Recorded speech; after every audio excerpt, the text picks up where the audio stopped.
एक समय की बात है। विवेक नामक एक बनिया था जिसे धन कमाने के लिए परदेश जाने का सोचा। अपने में वजनदार भारी लोहे की तराजू थी।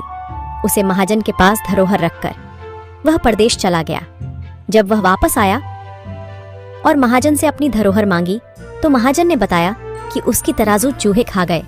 विवेक समझ गया कि महाजन की नीयत में खोट आ गई है। लिए कुछ सोचकर उसने कहा, कोई बात नहीं, चूहों ने खा ली तो इसमें तुम्हारी क्या गलत। कुछ देर के बाद उसने महाजन से कहा कि मैं नदी में नहाने के लिए जाना चाहता हूँ और क्या तुम अपने बेटे को मेरे साथ भेज दोगे। महाजन ने अपने बेटे को उसके साथ भेज दिया।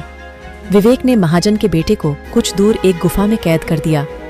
वापस आने पर जब महाजन ने पूछा, मेरा बेटा कहाँ है, तो विवेक ने कहा, उसे चील उठाकर ले गई। महाजन बोला, ये कैसे संभव है, चील इतने बड़े लड़के को कैसे उठाकर ले जा सकती है। विवेक बोला, बिल्कुल वैसे ही जैसे मन भर भारी तराजू को चूहे खा गए। तुझे बेटा चाहिए तो तराजू वापस कर। दोनों का झगड़ा महल तक पहुंचा, जहां राजा के सामने महाजन ने विवेक की शिकायत की।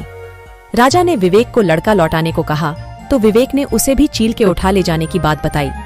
राजा ने फिर कहा, चील कैसे बच्चे को उठा सकती है। इस पर विवेक ने कहा, महाराज, बिल्कुल वैसे ही जैसे मन भर के तराजू को चूहे खा सकते हैं। इस पर राजा ने जब महाजन से पूछा तो महाजन को सारी बात बतानी पड़ी और उसकी पोल खुल गई। इसे सीख मिलती है कि जो जैसा करता है उसके साथ वैसा ही होता है।